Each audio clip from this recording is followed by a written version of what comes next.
noite a todos. E mais uma vez aconteceu o inesperado, né? O palestrante ligou para o Gilberto ao final do dia, informando que devido à chuvarada que estava caindo onde ele mora, ele estava impedido de poder vir para cá, né? E por sua vez, o Gilberto, que pretendia fazer a palestra, também está sem carona, que o Gilberto está sem carro, e pediu para eu ficar na regra 4, né?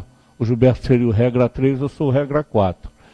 E como sempre, a gente foi pego de surpresa, né? Porque o Gilberto ligou para mim, faltavam 15 minutos para as 6 horas. Eu tenho uma série de palestras preparadas, mas para falar, a gente tem que rememorar o que está preparado, né? E eu aí, ao invés de rememorar, eu me lembrei de um tema que muito me preocupa, que é a condição do meu retorno à pátria espiritual, né? Eu sou muito preocupado com isso, né? Por quê? Porque na esfera espiritual existe uma diversidade de situações, de condições espirituais entre os espíritos, muito maior do que na Terra, do que entre os encarnados. Por quê? Porque nós somos apenas 1/4 dos espíritos vinculados ao planeta Terra. 3/4 desses espíritos se encontram na esfera espiritual. Então a diversidade lá é muito mais ampla do que aqui. Existe um livro chamado No Limiar do Etéreo, cujo autor eu acho que pelo menos na época que escreveu o livro não era espírita, chamado Arthur J. Findlay. Ele como que interrogava espírito, ele fazia reuniões mediúnicas, não sei com que médium, e fazia perguntas aos espíritos, né? Um dos espíritos que ele perguntou, que ele entrevistou, ele perguntou se o espírito estava se preparando para uma nova reencarnação.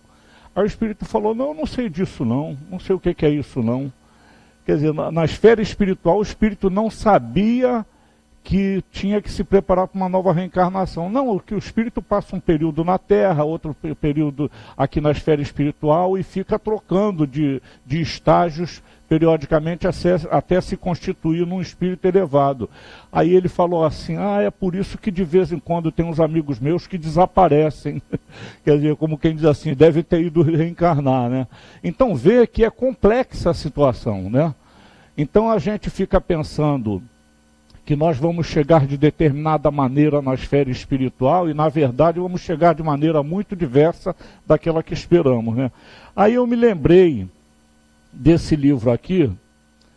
Esse livro é interessante, é um livro de André Luiz, por Chico Xavier. O título é Os Mensageiros. Esse livro não se compõe de mensagens estanques, ele é uma sequência de estudos, né? Então dá notícias de todo o trabalho espiritual, tanto na esfera espiritual quanto na esfera material. E eu me atenho mais no item 3, no capítulo 3, que fala no centro de mensageiros. Provando que é uma sequência, começa esse capítulo assim. No dia seguinte, isso é o André Luiz falando, né? No dia seguinte, após ouvir longas ponderações de Narcisa, demandei o centro de mensageiros no Ministério da Comunicação. Acompanhava-me o prestimoso Tobias, não obstante os imensos trabalhos que lhe ocupavam o círculo pessoal. Deslumbrado, atingi a série de majestosos edifícios de que se compõe a sede da instituição. Quer dizer, na esfera espiritual, existe toda uma estrutura edificada. Existem as casas onde residem os espíritos. Tudo que tem na Terra tem na esfera espiritual. Só que em condições muito mais depuradas, em condições de muito maior qualidade, né? E o André Luiz ficou deslumbrado com aquele ambiente que ele chegou, que ele teve a impressão de estar chegando numa universidade, conforme ele continua aqui. Deslumbrado, atingi a série de majestosos edifícios de que se compõe a sede da instituição. Julguei encontrar algumas universidades reunidas, tal a enorme extensão delas. Pátios amplos, povoados de arvoredos e jardins, convidavam a sublimes meditações. Tobias arrancou-me do encantamento, exclamando, o centro é muito vasto.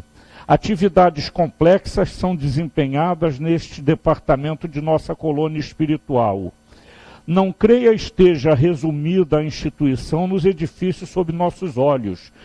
Temos nesta parte tão somente a administração central e alguns pavilhões destinados ao ensino e à preparação em geral. Quer dizer, ele estava dando uma ideia para o André Luiz de que o plano espiritual não se constituía apenas naquilo que ele estava vendo ali, não. Era muito mais amplo, é um mundo, né?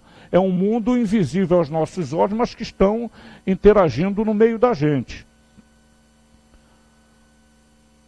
Mas esta organização imensa restringe-se ao movimento da transmissão de mensagens? Perguntei curioso. Quer dizer, o André Luiz pensava que aquilo ali era só para transmissão de mensagens, né, para a Terra. Aí o companheiro respondeu, sorriu significativamente e esclareceu. Não suponha se encontre aqui localizado o serviço de correio simplesmente. O centro prepara, aqui é que é interessante a gente atentar, o centro prepara entidades a fim de que se transformem em cartas vivas de socorro e auxílio aos que sofrem no umbral, na crosta e nas trevas. Acreditaria, porventura, que tanto trabalho se destinasse apenas à mera movimentação de noticiário? Então é interessante essa afirmativa. Auxílio aos que sofrem no umbral, na crosta e na terra, e nas trevas.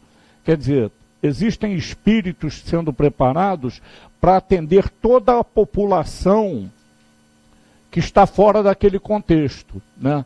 Evidentemente, um espírito como aquele que eu mencionei, que não sabia nem que tinha reencarnação, ele não pode estar inserido num trabalho dessa magnitude, né? O que eu quero dizer é o seguinte, eu atento para essa mensagem aqui da seguinte forma.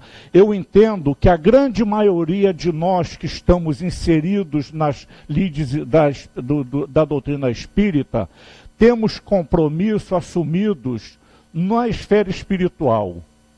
E nós fazemos parte dessa grande gama de mensageiros que fomos preparados na esfera espiritual para, na Terra, disseminarmos a doutrina espírita. Porque quem não está aqui é que precisa do conhecimento doutrinário. Nós que já estamos aqui de uma forma, seja de qual tenha sido a motivação que nos trouxe para cá, já conhecemos, já travamos conhecimento com essa doutrina maravilhosa. Agora, tem muita gente sofrendo por aí que não tem as consolações que a doutrina espírita transmite porque não conhecem a doutrina espírita, não é verdade? Porque, evidentemente, nem todo mundo aceita a consolação como ela se apresenta.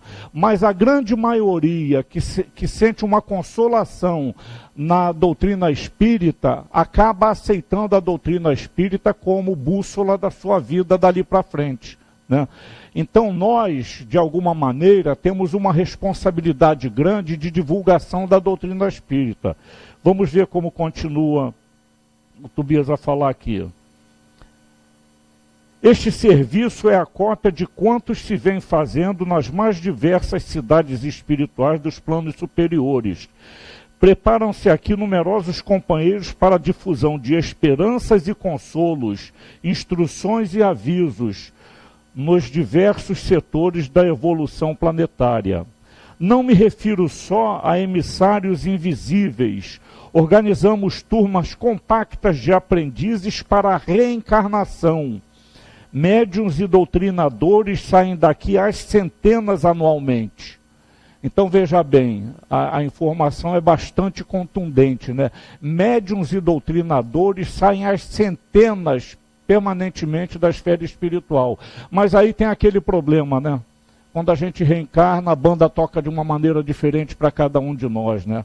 Nós nos deixamos envolver pelos prazeres mundanos e nos desviamos da senda que foi traçada na esfera espiritual, porque existe aquela problemática da não lembrança. Não é que nós nos esqueçamos não, gente, é que o cérebro material, ele é muito reduzido para comportar tantas lembranças que o espírito comporta.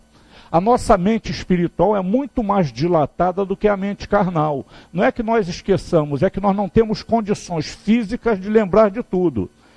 Aí vem essa questão, eu planejei no plano espiritual, mas quando chega aqui eu não lembro de nada. Aí eu vou ter que ter, se eu não tiver um preparo bastante fortificado anteriormente na esfera espiritual, invariavelmente eu vou falir nas determinações que foram traçadas para a minha reencarnação. Ele continua.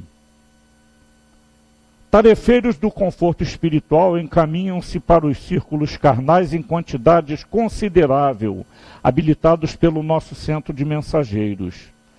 Que me diz, interroguei surpreso, é o André Luiz falando, né? Segundo seus informes, os trabalhadores de esclarecimento espiritual devem estar muitíssimo adiantados no mundo. Fixou Tobias expressão singular, sorriu e tranquilamente explicou. Você não ponderou, todavia, meu caro André, que essa preparação não constitui ainda a realização propriamente dita. Saem milhares de mensageiros aptos para o serviço, mas são muito raros os que o triunfam. Alguns conseguem a execução parcial da tarefa, outros muitos fracassam de todo. O serviço legítimo não é fantasia. É esforço sem o qual a obra não pode aparecer sem prevalecer, não pode aparecer nem prevalecer. Longas fileiras de médiuns e doutrinadores para o mundo carnal partem daqui com as necessárias instruções, porque os benfeitores da espiritualidade superior, para intensificarem a redenção humana, precisam de renúncia e de altruísmo. Quando os mensageiros se esquecem do espírito missionário e da dedicação aos semelhantes, costumam transformar-se em instrumentos inúteis. Então, veja bem, é bastante sintomática essa informação. Nós temos que refletir, é bom a gente refletir sempre, por que estamos na doutrina espírita? Será que nós não temos um compromisso assumido na espiritualidade, com uma dedicação maior à causa espírita, uma dedicação maior à causa do trabalho no bem, à causa da divulgação da doutrina, à causa da consolação, à causa do esclarecimento? Eu acredito que a grande maioria de nós tem esse comprometimento. Agora, aquilo que ele falou aqui, de que a maioria falha, isso é muito sintomático, até a gente que convive com mais assiduidade na casa espírita, a gente vê muitos casos, pessoas que chegam aqui em situação de desequilíbrio, em situação de desconsolo, recebem a consolação, se veem consoladas, aí depois que acha que tudo está bem, desaparece da doutrina. É aquele terreno cuja semente caiu entre espinheiros. Teve aquele lampejo de entendimento, aí os espinheiros cresceram, abafaram tudo, eles esqueceram tudo. Porque, invariavelmente, a gente começa... Isso aconteceu comigo, gente, eu falo isso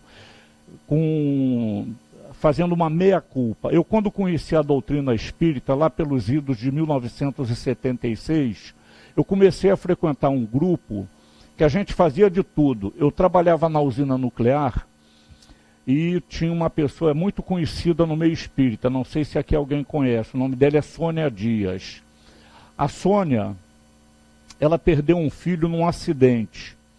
Tem lá em Paraty uma instituição chamada Muricana, um alambique, né, uma fazenda muricana, né? Então eles fabricam cachaça, tem uma espécie de um jardim zoológico, tem vários animais. Acabou tudo, né? E tinha naquela época uma piscina de água natural, que a água descia do morro, e eles represaram, fizeram uma piscina e tinha um escoadouro. A piscina, a água era renovada constantemente, porque a mesma água que caía, ela era esgotada da piscina para não transbordar, né? E tinha uma abertura desse tamanho assim, com uma grade, que é por onde a água saía. E o filho da Sônia, na época devia ter uns 8 ou 9 anos, não me lembro bem, ele estava nadando nessa piscina. Quando ele chegou perto do escoadouro, estava sem a grade, ele desceu pelo tubo. Só que tinha um galho no meio do caminho e ele não saiu do outro lado. E o pai dele, desesperado, enfiou o corpo e ficou empurrando ele para baixo com o pé, né? Aí conseguiu soltar o galho, ele foi junto, mas aí não resistiu e desencarnou, né? E a Sônia era espírita, ela já era espírita naquela época, né? E eu fiquei impressionado, porque a Sônia demonstrava um amor por aquela criança incomensurável, né? Aí ela falou assim, foi Deus que quis, eu não vou reclamar de Deus. Aí eu pensei cá com meus botões, eu não era espírita, né? Eu pensei, poxa, que amor, né? Eu duvidei do amor dela pelo filho. Aí eu falei assim, poxa, Sônia, mas você acha que é assim mesmo? Não, porque tudo tem um objetivo, tudo que acontece está de acordo com a vontade divina. Aí eu olhei aquilo, vou estudar essa doutrina, e comecei a estudar com ela. A gente não tinha um centro espírita, a gente conseguiu que a empresa cedesse uma sala do colégio, porque Furnas constrói a vila residencial e constrói escolas, né? A escola para a comunidade da empresa. E aquela escola ela doa para o município botar professores e tudo, né? Aí conseguimos que a empresa cedesse uma sala de aula para a gente se reunir. Então, na mesma reunião, tinha estudo do Livro dos Espíritos, estudo do Livro dos Médiuns, estudo do Evangelho, tinha reunião mediúnica, tinha de tudo, né? Até uma vez eu me lembro que na parte mediúnica da reunião, compareceu um espírito reclamando, o que aconteceu comigo, o que aconteceu comigo? Aí a doutrinadora, que em geral era a Sônia, falou assim, o que houve? Mano? Não, como é que eu posso estar aqui olhando o meu corpo sem cabeça? Aí ela falou, olha, aí deu uma orientação a ele, doutrinária, né? E no dia seguinte a gente soube que um carro tinha capotado entre Angra e a usina nuclear, e o ocupante, um dos ocupantes foi degolado, que ele foi jogado para fora do carro e a cabeça dele foi decepada, decapitado, né? Então, aí eu fiquei impressionado com aquilo, né? Que eu vi aquela reunião mediúnica e no dia seguinte a gente soube do acidente. Aí eu comecei a estudar a doutrina espírita.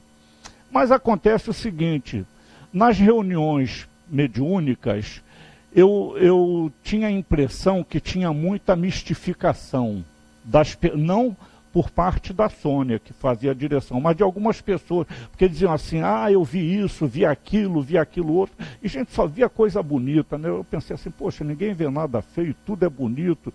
Aí eu comecei a me desiludir, e comecei a achar também que eu não tinha condições de continuar naquilo com hipocrisia, porque eu não segui os ensinamentos, ainda não segui os ensinamentos doutrinários.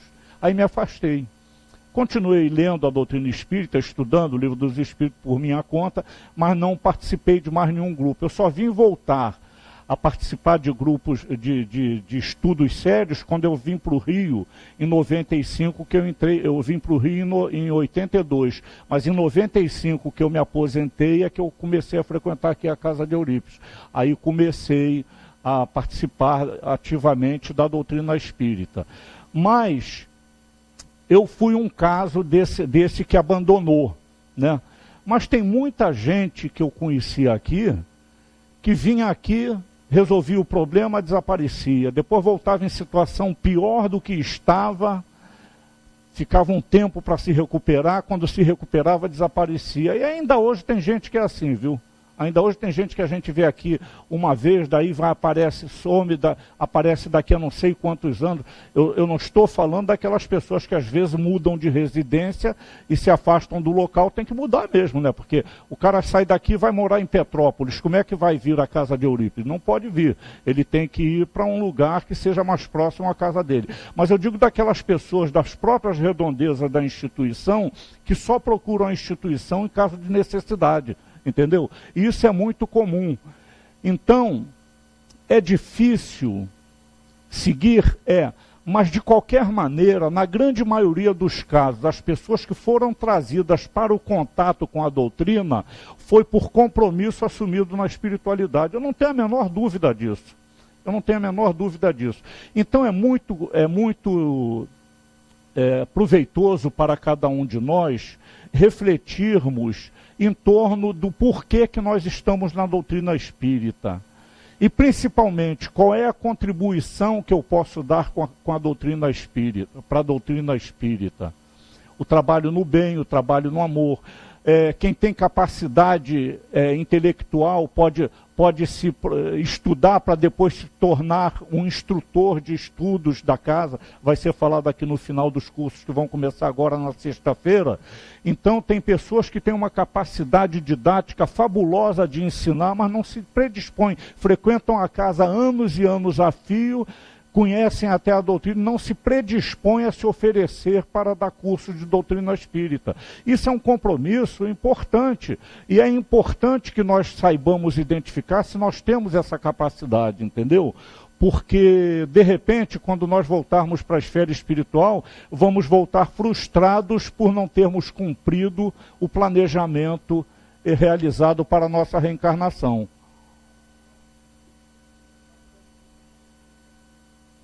Aí, tá vendo? O Afrânio, o marido dela, vocês conhecem a maioria, é o coordenador dos estudos aqui. E ele estava, ali a Márcia está falando que ele estava carente de pessoas que possam dar curso. Então, se tem alguém aí que conhece a doutrina espírita, conhece o livro dos espíritos, ou conhece mais o evangelho, ou conhece mais o céu e o inferno, ou conhece mais o livro dos médiuns, pode procurar o Afrânio, que é possível que ele faça uma pequena entrevista e vai avaliar se tem condições de a pessoa... Não é difícil porque tem apostilas, né? É uma sequência de apostilas, que aliás ele mandou dizer que a apostila quem vai fazer o curso agora, que começa sexta-feira, os cursos já vão estar disponíveis a partir de quinta-feira aí na livraria. Então, o próprio orientador, ele estuda em cima da apostila, verifica as respostas para poder discutir com os aprendizes na hora Não é um professor, é um facilitador de estudos. Ninguém é professor de ninguém. Todos são facilitadores. Inclusive, vou dar uma dica para vocês. Eu dei curso muitas vezes, eu comecei a ter dificuldade de concentração, aí eu me afastei. Muito tempo aqui na Casa Espírita.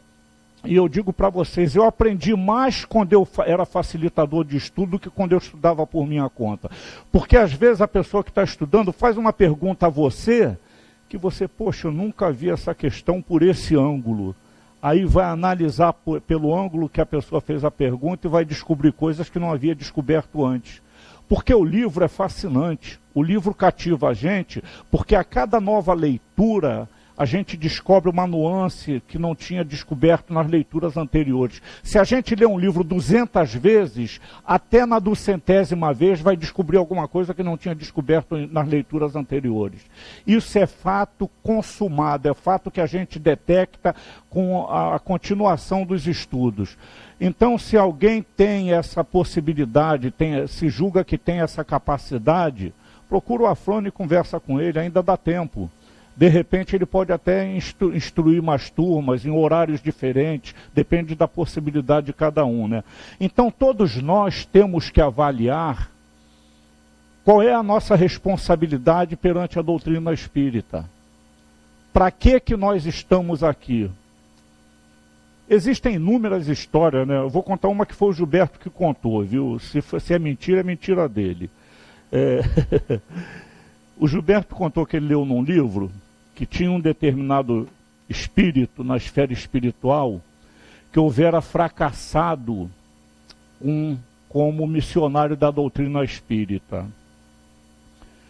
Então, ele pediu para voltar como espírita, mas para ele não fracassar de novo, ele queria nascer numa família que frequentasse a doutrina espírita, que tivesse com situação financeira confortável, para ele não precisar se desgastar muito no trabalho e ter tempo para se dedicar à doutrina. Então pediu uma série de facilidades. Aí falaram para ele, nem sempre as facilidades são benéficas. Não, mas eu tenho certeza que eu vou conseguir. E outra coisa que ele pediu, frequentava a doutrina espírita e morar perto de uma casa espírita. Aí, olha só, ele reencarnou numa família espírita, dirigentes de uma família, de uma doutrina, de um centro espírita, e cujo centro espírita era próximo da residência. Mas ele tinha uma situação financeira inabalável, né, confortável. Aí veio a juventude, ele começou a querer carrinho zero daqui, carrinho zero dali, ir para a praia de segunda a sexta, de manhã à noite, esqueceu a doutrina espírita. na tenridade ele retornou para a pátria espiritual porque tinha fracassado de novo. Então é assim que funciona. A questão sempre é preparo. O espírito, para passar por determinadas reencarnações, ele tem que se preparar. Eu cito sempre o livro Memórias de um Suicida, porque a gente sabe que esse livro narra a trajetória espiritual de um espírito que fora jornalista em Portugal, chamado Camilo Castelo Branco. E o Camilo Castelo Branco, ele ficou cego, não sei por que motivo, e se suicidou com um tiro na cabeça. E quando chegou na esfera espiritual, ele chegou com uma problemática terrível, né? Um sofrimento atroz por aquele suicídio, e ficou junto com outros suicidas. Eles aí começaram a identificar os erros que cometeram e foram se preparando, cada um a seu modo, cada um dentro das suas possibilidades, para uma nova reencarnação restauradora. E eu me lembro que dentro daquele grupo, é só ler esse livro, Memórias de um Suicida, da Dona Ivone Pereira, dentro daqueles espíritos todos com aquelas problemáticas de suicida, o Camilo Castelo Branco foi um dos últimos a reencarnar, a providenciar a reencarnação. Por quê? Porque ele queria uma reencarnação que ele fosse cego e ele tinha medo de fracassar de novo. Então ele ficou a maior quantidade de tempo possível na esfera espiritual com o intuito de se fortalecer. Eu, por exemplo, eu imagino o seguinte: se eu tenho uma dívida muito séria para resgatar do meu passado delituoso, que certamente eu tenho um passado muito delituoso, quando retornar à pátria espiritual, que eu descobrir o que foi que eu fiz de tão grave, eu vou ter condições de me preparar melhor para uma reencarnação dolorosa, com base no conhecimento doutrinário que eu já tenho. Aí eu já terei o preparo para enfrentar uma reencarnação de dificuldade, porque a maioria não tem, né? E eu acho fabuloso essa questão de aceitação, né? Eu sempre conto aqui o caso de uma reportagem que eu vi na televisão, em plena Brasília, né? Alguém aqui já deve ter pelo menos umas 5 ou 6 pessoas que já ouviram contar essa história. Eu sou muito repetitivo, mas como é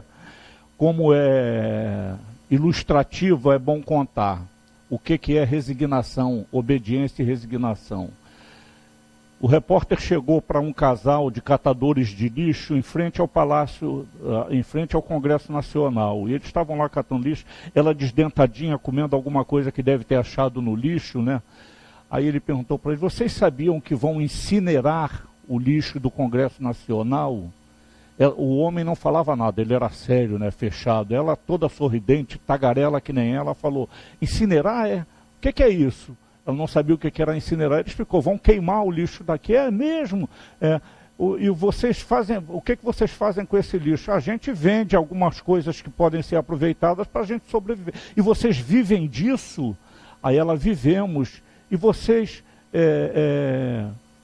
Qual foi a pergunta que ele fez? Eu sei que ela deu uma resposta, que ela disse assim: nós somos felizes sim, porque dá para a gente viver dessa coisa, né? Não foi essa a resposta. Ela deu uma resposta, eu me esqueci da resposta dela, que a gente fica envergonhado de ver aonde foi dada a resposta em frente ao Congresso Nacional. Ah, não, ela disse assim: e vocês são felizes viver dessa maneira? A resposta que ela deu foi assim: é melhor do que roubar, né? E rindo, né?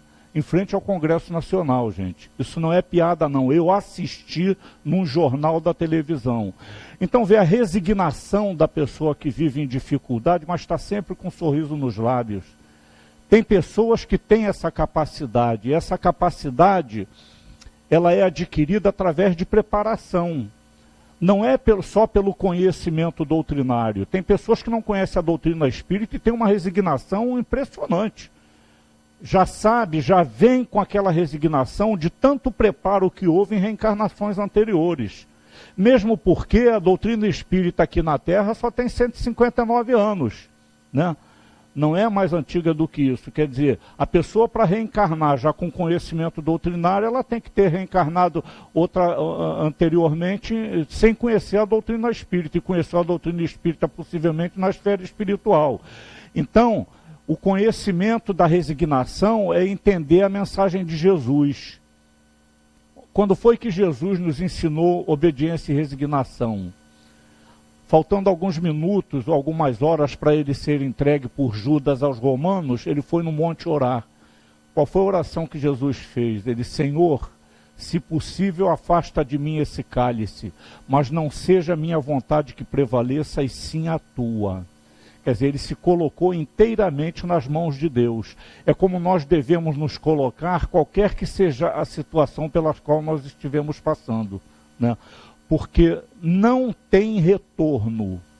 O que nós vivemos hoje é reflexo dos nossos atos pretéritos. Ninguém passa por aquilo que não deve passar.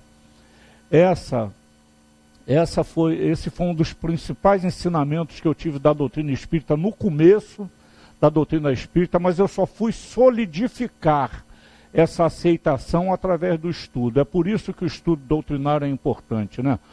Porque a gente pode falar aqui muita coisa que a pessoa não entende ou fica em dúvida. Quando estuda, não.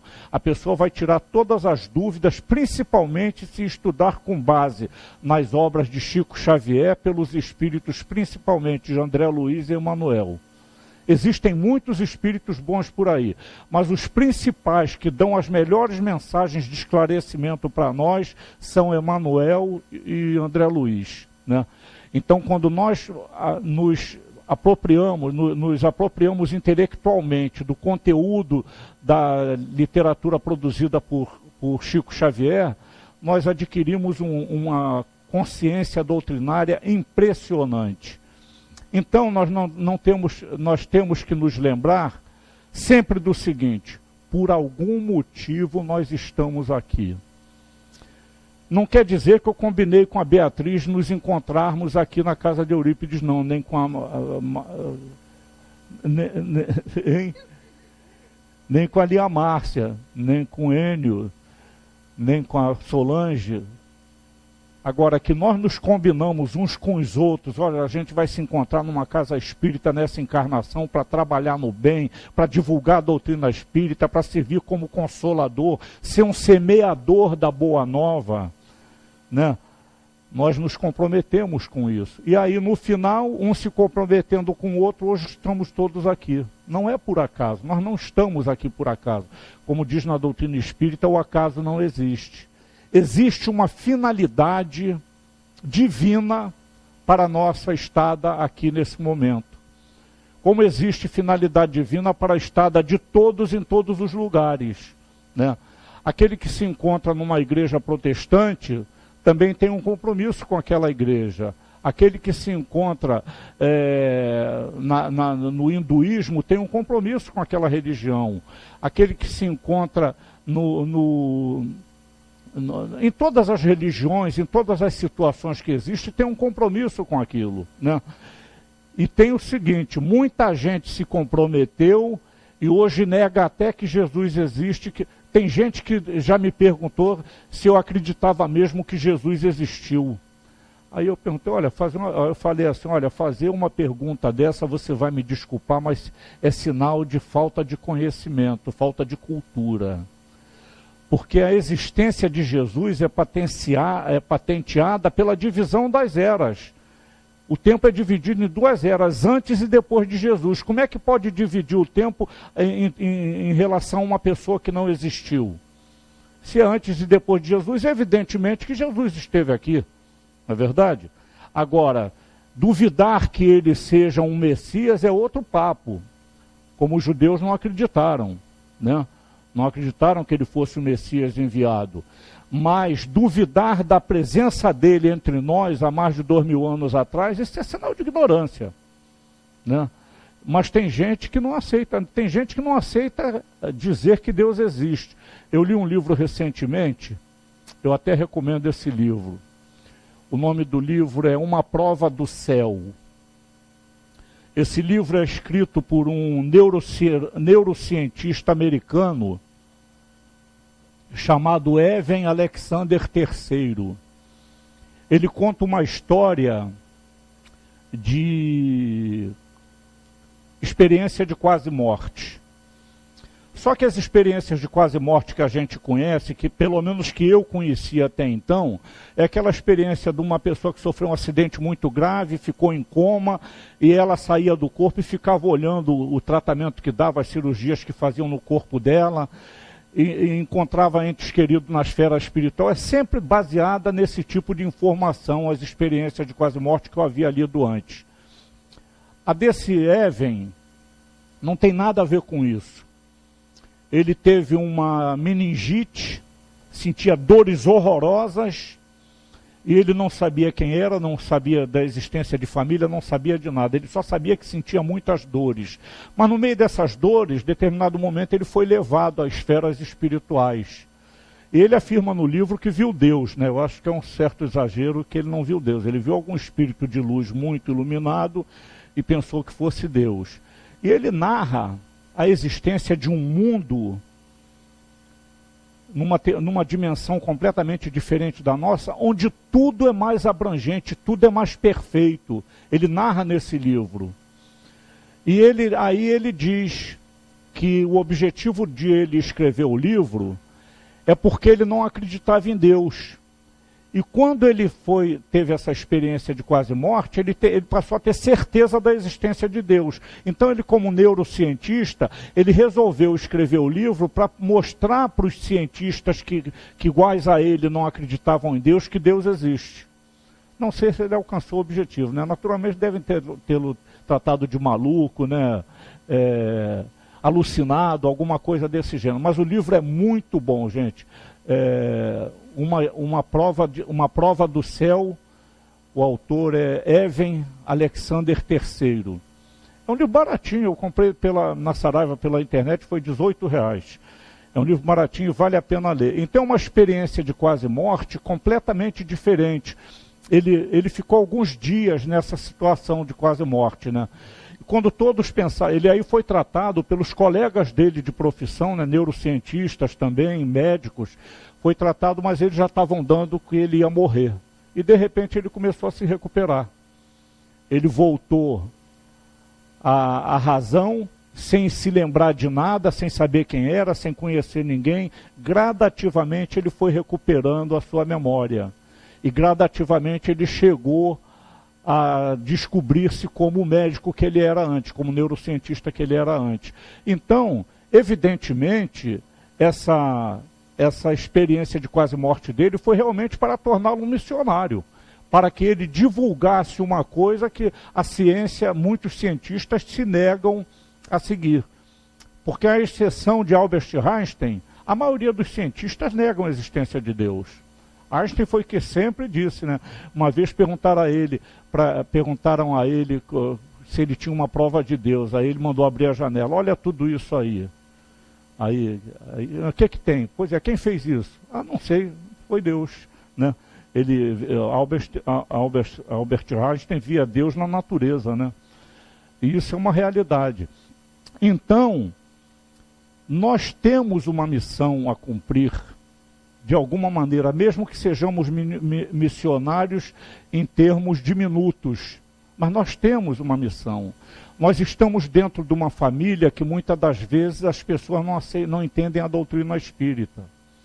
E não custa nada, nos momentos de dificuldade, quando nós formos esclarecer as pessoas, falar com base no conhecimento doutrinário que nós temos. Nós sabemos que o espírito é imortal. Nós sabemos que o espírito não morre. O que morre é o corpo físico que perece.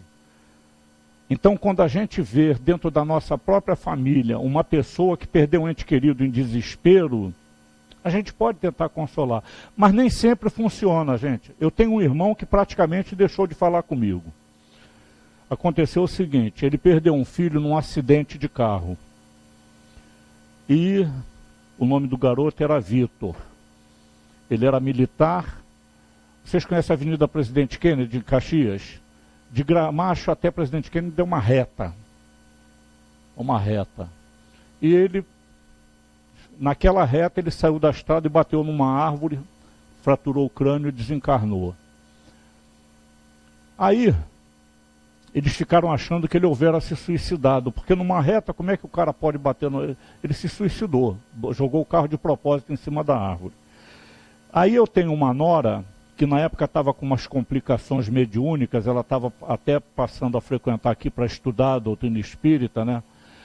E a minha nora um dia falou para mim assim: seu Jorge, eu fui levar a Amanda no Frei Luiz e quando me deram um papel para eu escrever qual era o problema dela, eu comecei a escrever sem saber. Aí saiu esse nome aqui, Vitor. A Leia não sabia que meu sobrinho tinha morrido. Aí eu falei para ela assim: olha, Leia, você faz o seguinte. Ela nunca tinha psicografado, né? Você faz o seguinte, ela já não morava mais, que meu filho morou com ela e a filha lá em casa durante uns tempos, mas meu filho tinha mudado. Eu falei, mas moravam perto, né?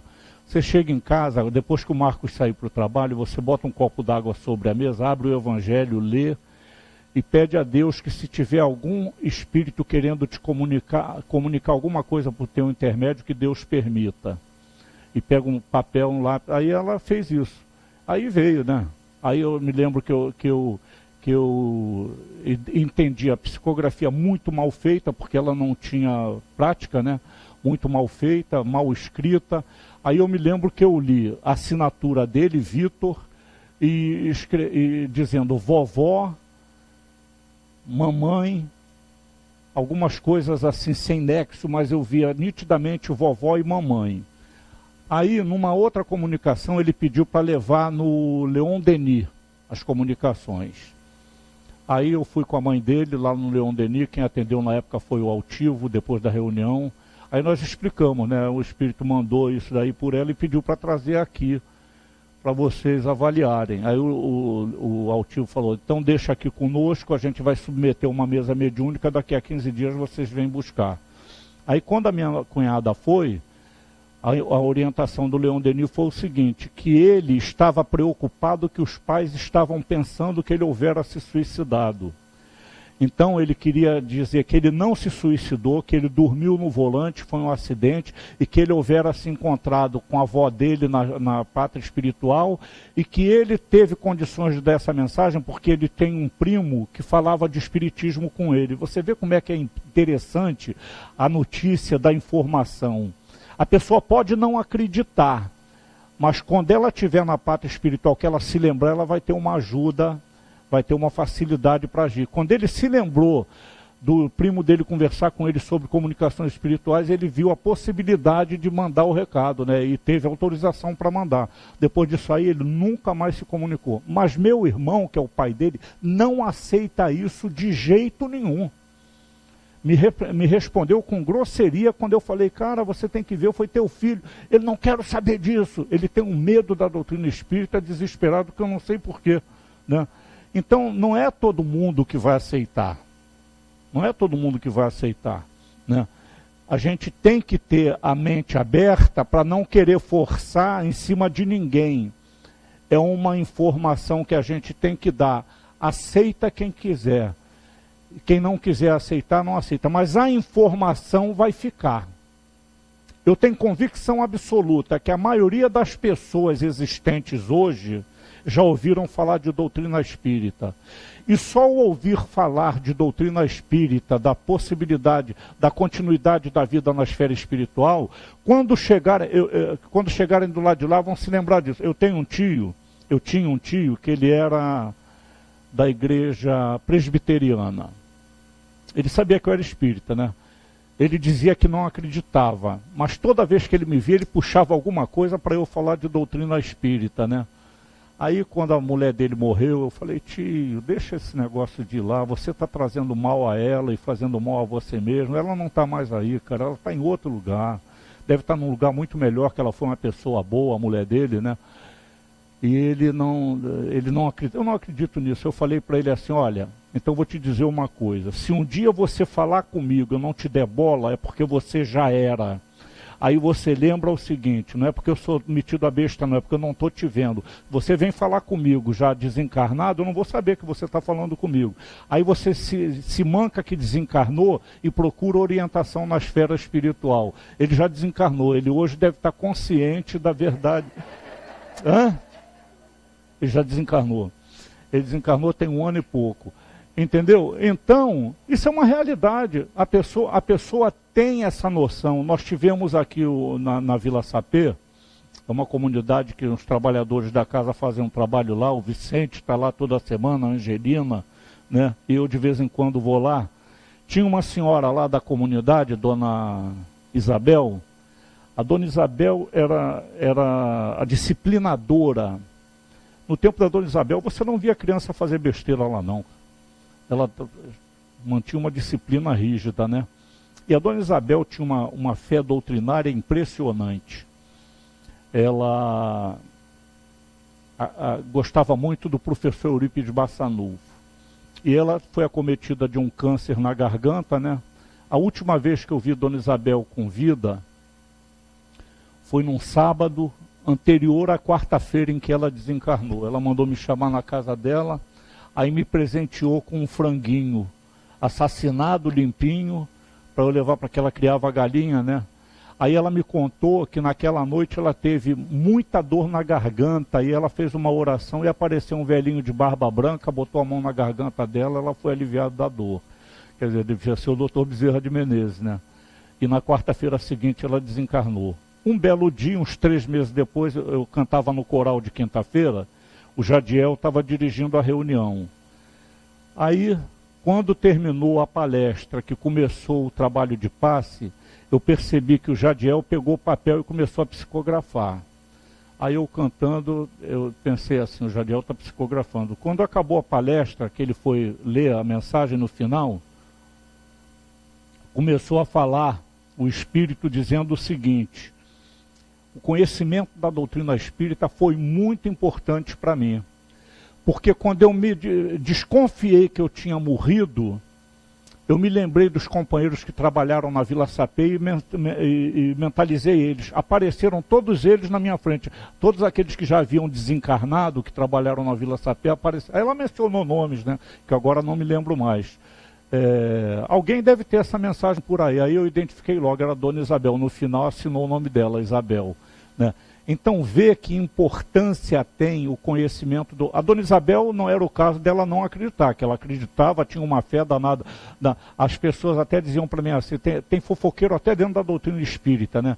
Porque me diziam assim, a dona Isabel não é espírita não, vive cheio de evangélico na casa dela. Aí ela me falou que as pessoas criticavam ela, mas ela não tirava a oportunidade de ninguém trabalhar. E a católica, para rezar com ela deixava entrar. E a protestante, ela deixava entrar. E a umbandista, ela deixava entrar. Não tinha problema com ela. Ela era espírita, mas aceitava todas as religiões que quisessem fazer algum esforço para ajudá-la de alguma maneira, né? Então... não era o caso dela porque ela acreditava na doutrina espírita. Mas mesmo que não aceite, como é o caso desse meu tio, eu tenho certeza que quando ele chegou lá, quando ele desconfiou que estava desencarnado, ele deve ter logo lembrado de mim. Deve ter logo lembrado de mim, que era a pessoa com quem ele mais conversava de religião, sem ser no meio religioso dele, era comigo, né? E engraçado que eu, quando era pequenininho, eu vivi uns anos da minha vida com ele, sabe? Uns 3 ou 4 anos, e eu frequentava a igreja dele, né? Tinha até uma musiquinha que eu gostava de cantar aquela música, né? E eu frequentava a igreja dele, mas eu nunca fui chegado a religião nenhuma. Eu acho que eu nasci já espírita sem saber, porque quando eu conheci a doutrina espírita, eu fiquei impressionado, parecia, como o Dr. Bezerra de Menezes fala, quando ele lia o Livro dos Espíritos, ele disse que não era novidade para ele, porque no íntimo ele já conhecia aquilo tudo, né? Eu, quando li o primeiro livro de origem espírita, foi o livro Memórias do Padre Germano. É um livro maravilhoso, né? Parece que eu conhecia aquilo tudo, então eu aceitei a doutrina espírita com uma tranquilidade impressionante. Porque eu já conhecia a doutrina. Aí eu costumo dizer o seguinte, eu fui o cara que tocou fogo naquele livro lá, Mando do Torquemada, lá em Barcelona, na Espanha. E depois que eu toquei fogo nos livros, quando eu voltei para a parte espiritual, me arrependi, fui estudar a doutrina espírita na parte espiritual e me tornei espírita lá. E já nasci espírita. Só que eu custei a entrar na doutrina espírita, né? Porque eu só entrei em 1976, eu já tinha 31 anos, né? Então, mas eu tenho convicção que o conhecimento da lei de reencarnação, da lei do progresso e da lei de causa e efeito, que é o mínimo que a gente pode tentar informar as pessoas em estado de dor, já vai dar a essa pessoa condições de se beneficiar desse conhecimento quando chegar na esfera espiritual, né? Porque a pessoa vai lembrar, poxa, o Jorjão me falou que ninguém morre, e eu estou aqui, mas ninguém está me ouvindo, será que eu desencarnei? Já vai pensar logo assim, né? Porque tem espírito revoltado, viu, na esfera espiritual, porque fala com os parentes não respondem, ele diz que ficou todo mundo besta, ninguém dá ouvido a ele. Não é que ele não entende que está desencarnado. Gente, isso é muito comum. É mais comum do que vocês pensam. Quem trabalha em mesa mediúnica é que sabe a constância com que aparecem, com que são levados esse tipo de espírito na reunião mediúnica. Eles, sem saberem que estão desencarnados, revoltados com os parentes, porque os parentes não dão ouvidos a ele, não ouvem o que eles falam. Mas não pode ouvir, não vê e não ouve, né? A gente não vê e também não ouve, né? Então, mas quando o espírito tem um conhecimento, mesmo que rudimentar, da questão da continuidade da vida, ele pode, num primeiro momento, poxa, será que é como aquele cara falou, que a gente, quando morre, pode não saber que morreu e eu estou morto, né? Existe um livro que também fala muito sobre isso, é um dos livros que mais ensina a doutrina espírita para se ler. É um livro chamado E a Vida Continua. É muito interessante ler esse livro, porque ele fala de reencarnação, mostra a problemática do espírito que está na esfera espiritual sem aceitar a ideia de que desencarnou, né? Vocês vão conhecer o Ernesto e a Evelina. São os dois espíritos centrais da trama do livro. É um livro de André Luiz por Chico Xavier.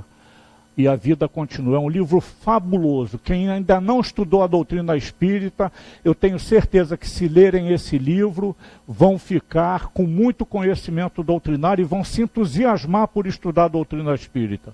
Meus amigos, eu tenho certeza e queria que vocês meditassem a respeito da nossa condição de missionários, mesmo que sejamos em pequena escala. Nós temos uma missão com relação à doutrina espírita, de divulgar essa doutrina, porque nós passamos pelo departamento, como é que é o nome do departamento? Centro de Mensageiros. Nós fomos transformados em mensageiros de divulgação da doutrina espírita quando na Terra que estamos. Então, nós temos que refletir bastante sobre isso e meditar sobre o nosso comprometimento com a doutrina espírita. Muito obrigado e boa noite a todos. Das outras conduz.